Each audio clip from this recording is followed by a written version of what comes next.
Welcome back to Awesome Possum Hobbies and Games. I am Chris, and today we got another magic opening. This one is the Modern Horizons 3 Bundle Gift Edition. So let's go ahead and open it up, check her out.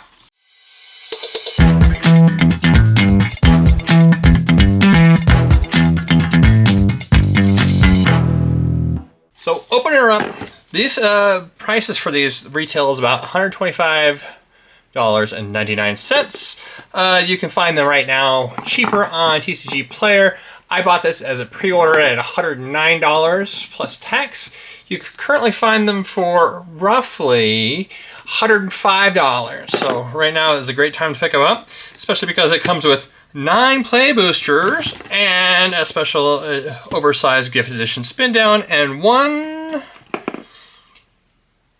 foil gift edition card box. So let's go ahead and also 1 15 card Modern Horizons 3 collector booster. So that's important to know because those are currently going for over $25. So if you're looking to buy a bundle, this might be a better place to invest in. So of course it's got these nice little shiny holographs for showing that it's been sealed. Open her up. It's all very nice packaging, but of course most of that packaging is going straight in the dumpster.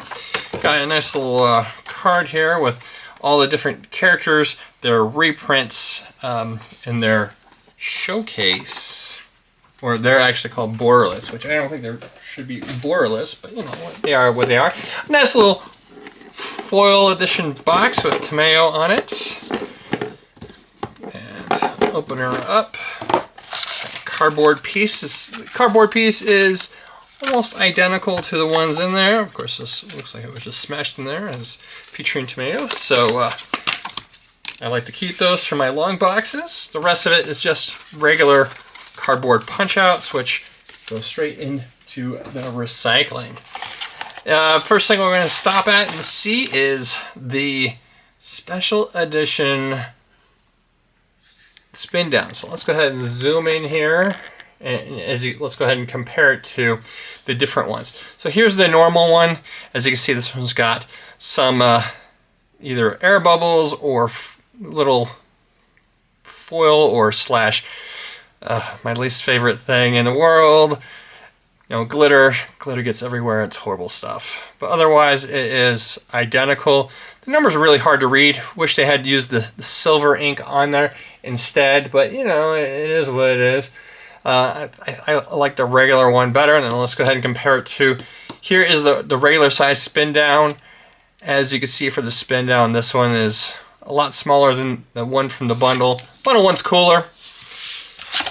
And inside here, of course, you got the collector's booster, which will open last. We have 9, count of 9, 3, 3, and 3. 9 regular play boosters and 2 land packs. Let's go ahead and open up the land packs, see what's inside. First one, we'll open up this.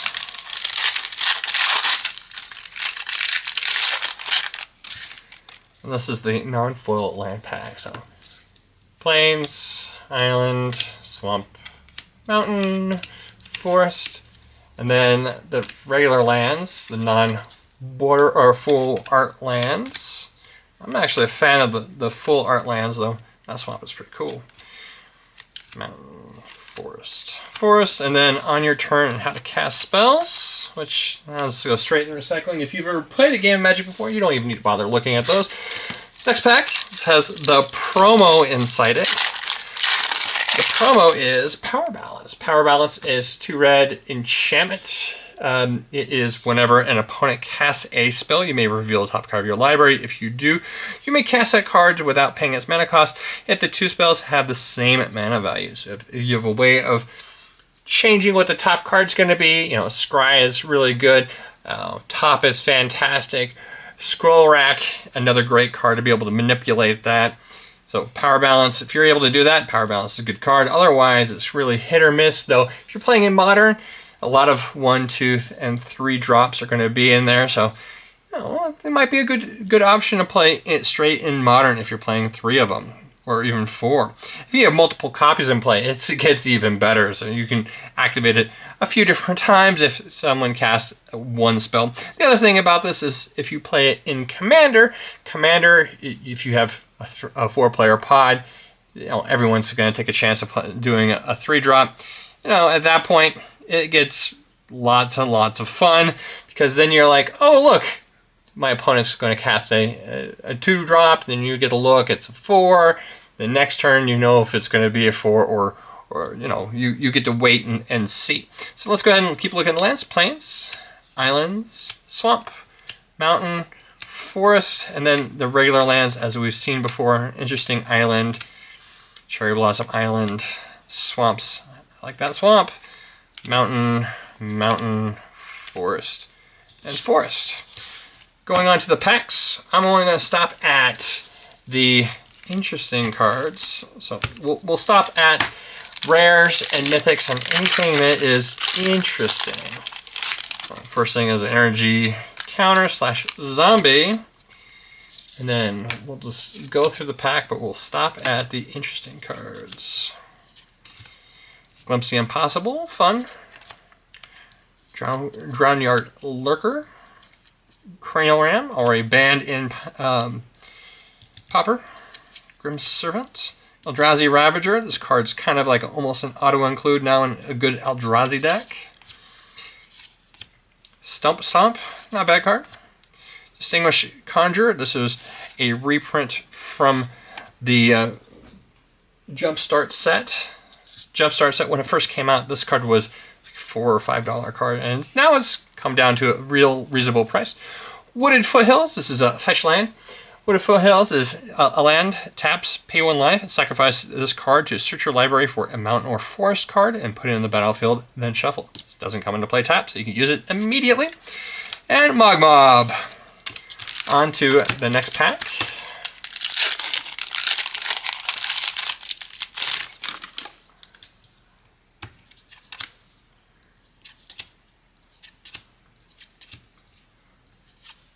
And these are the landscapes. The landscapes are interesting, especially being a modern set. I see these used very effectively in draft. I enjoy playing them in draft, at least.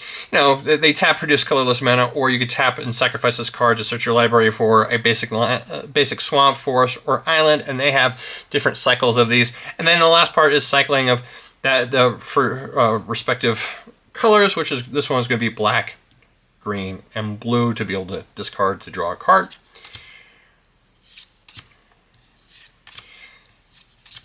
Barbarian Ring, good reprint. Odyssey.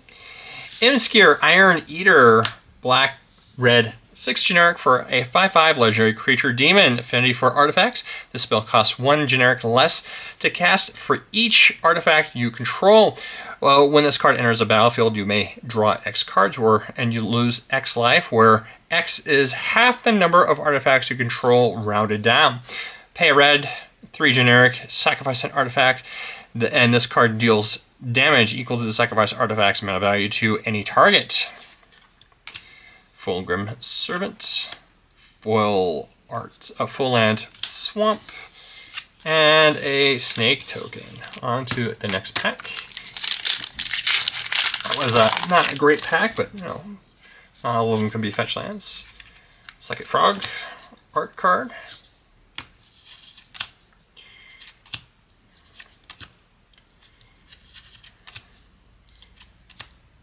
Writhing Chrysalis. This card was great in draft. If you see them, draft them. They're fantastic. Trickster Elk, Lethal Throwdown, Razorgrass Ambush, Lion Umbra, Meteoric Mace, Archway of Innovation. So this will go in a blue deck. Land, Archway of Innovation enters the battlefield tapped unless you control an island. Taps produce a blue mana or a blue and tap. The next spell you cast has Improvise. Your artifacts can help cast a spell. Each artifact you tap after you've done this activation ability pays for 1 generic. Nice little ability. And then Conduit Goblin. On to the next pack.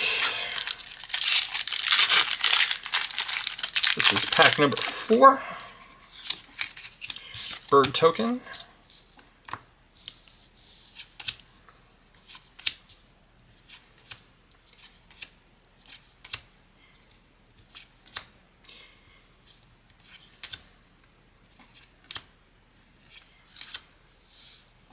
And Crick, Son of Yawgmoth.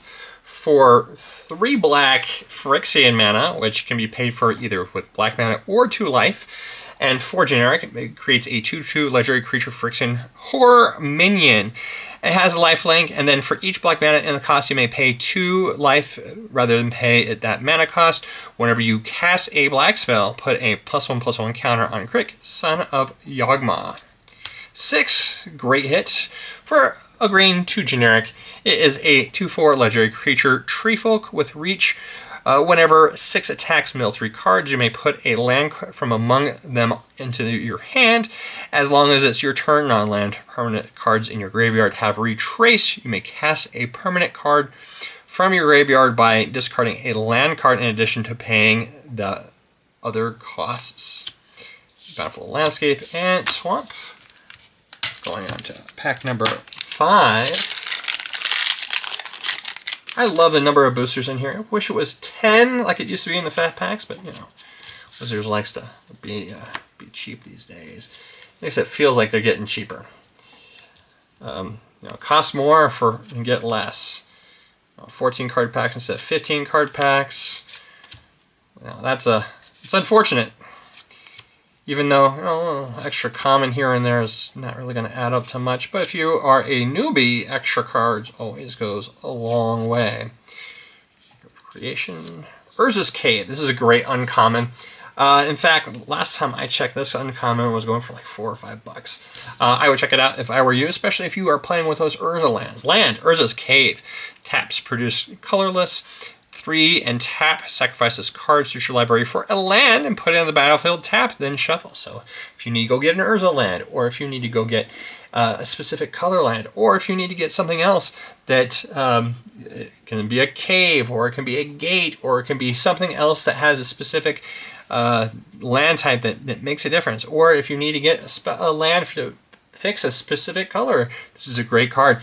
I think mostly you're going to see it in decks that utilize those Urza lands, especially in Commander. I'm a big fan of that in that Commander deck.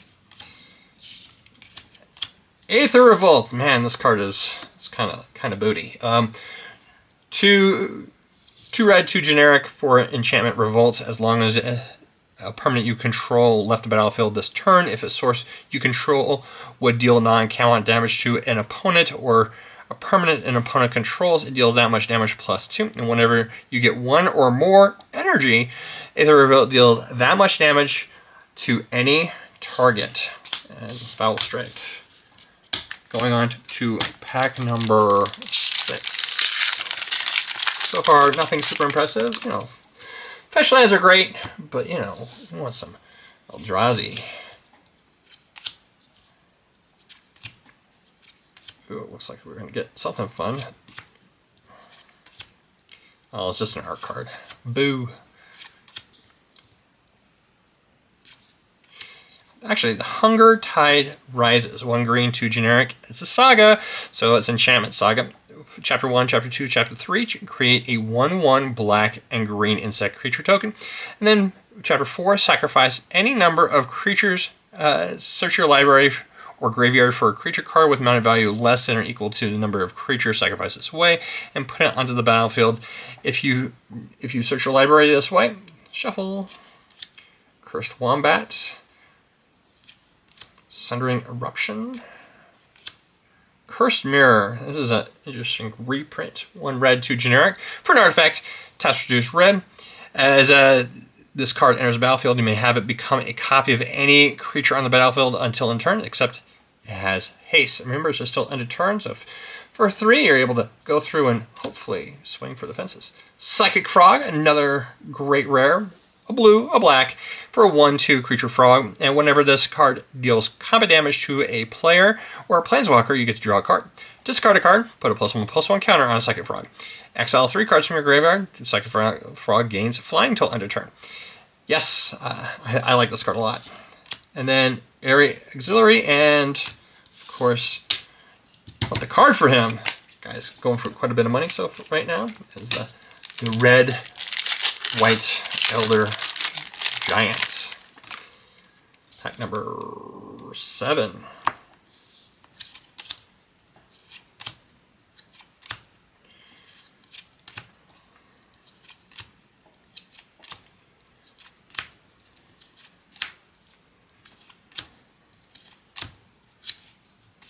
Genku Future Shaper. This is the borderless version, so it's a side profile. For a blue, a white, and 2 generic for a 2/5 legendary creature, Moonfolk Wizard. Whenever another non-token permanent you control leaves the battlefield, choose one that hasn't been chosen this turn. Create a creature token with those characteristics. A 2/2 white fox with vigilance, a 1/2 blue moonfolk with flying, 1/1 black rat with lifelink. For a blue, a black, or a blue, a white, and 3 generic, put a +1/+1 counter on each creature you control, including this guy. So, too bad this guy doesn't have flying. It'd been cool because, you know, Moonfolk should have had flying. Angel of Ruins, Foil Mountain, and Proxy Token. Pack 8 so far. Get my butt handed to me in this box. Wizards need to step it up a little bit. Art card.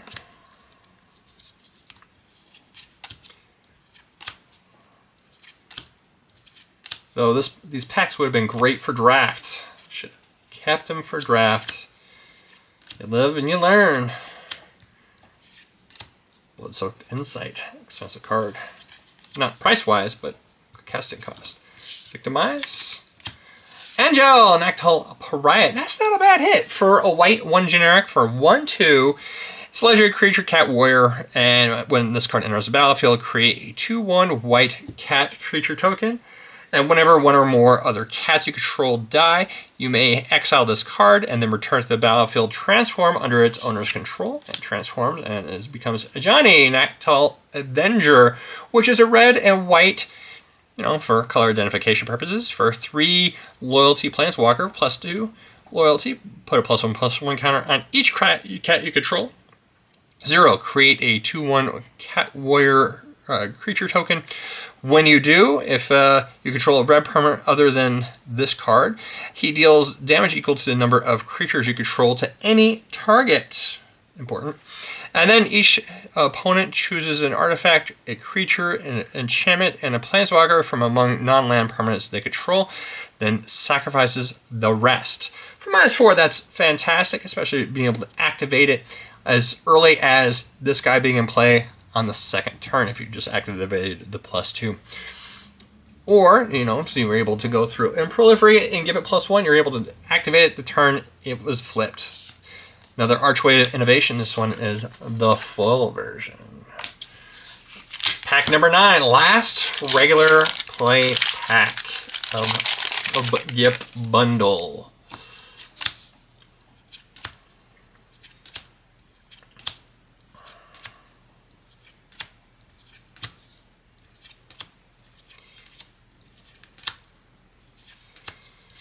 Obtrusive Appropriation. A white, a black, and 2 generic for an instant that has Devoid. This card has no color. Exile target non-land permanent. You may cast that card as long as it remains exiled, and you may spend colorless mana as though it were any mana of any color to cast that spell. So this is great. You're able to get rid of your opponent's best pieces, and then you're able to put it in play as your own. Fathomable Truce, an island, and an art card. Not a fan of the art cards. I like to give them to one of my players that plays down at my local store. And, of course, here's the collector booster. Let's see what's inside. What's inside? Token, double-sided, Phyrexian Golem, and Eldrazi's Spawn. Those are great. I'll stop at something interesting. Rares or mythics.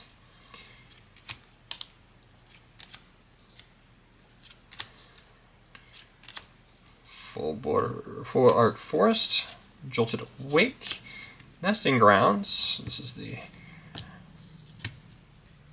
retro art. retro frame. Detective Phoenix for red, 2 generic for a 2/2 enchantment creature. Phoenix, bestow at 1 red and collect evidence 6. To pay the bestow cost, you have to pay a red and exile cards with a total mana value of 6 or greater from your graveyard. Has flying and haste. Enchanted creature gets +2/+2 and has flying and haste. You may cast this card from your graveyard by using its bestow ability. Fun. Sage of the Maze. 1 red, 2 generic for a 1/3 creature elf wizard. Taps reduce 2 mana of any color or combination of colors. And then tap until end of turn. Target land you control becomes an XX citizen with haste with additional in addition to its other types, where X is twice the number of gates you control. Activate only as a sorcery. Tap and untap gate you control. Untap this card. Ooh, Borderless Ruby Medallion. That's a great card. Good hit. 2 generic mana for an artifact. Red spells you cast cost 1 generic less to cast. Psychic Frog, alternate artwork. It's the borderless version. We have already gone through that card. And the Kappa Cannoneer for a blue and 5 generic for a 4/4 artifact creature, Turtle Warrior. Improvise, so you can tap artifacts to pay that casting cost. And then ward 4. Whenever this card or another artifact enters the battlefield under your control, put a +1/+1 counter on this creature, and it can't be blocked this turn. So there we go. There's the full what you get in this booster gift bundle from Wizards for Modern Horizons 3. Let's go ahead and hope you guys have a fantastic day and keep it rolling. And thank you for watching. If you enjoyed this video, please take the time to like the video and subscribe if you'd like to stay updated. Have a great day and keep them rolling.